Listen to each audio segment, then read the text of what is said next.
ও নদীরে তুই ভাঙলি আমার ঘর, তোর কিনারে থাকতাম তুই করলি আমায় পর।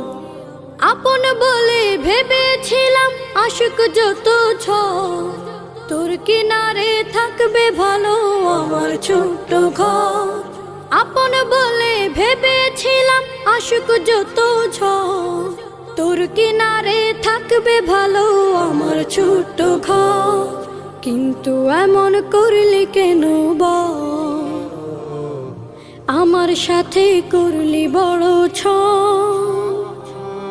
কিন্তু এমন করলি কেন বল, আমার সাথে করলি বড় ছল। আমি তো ভাবিনি তোকে পর, ভাঙলি আমার ঘর তুই করলি আমায়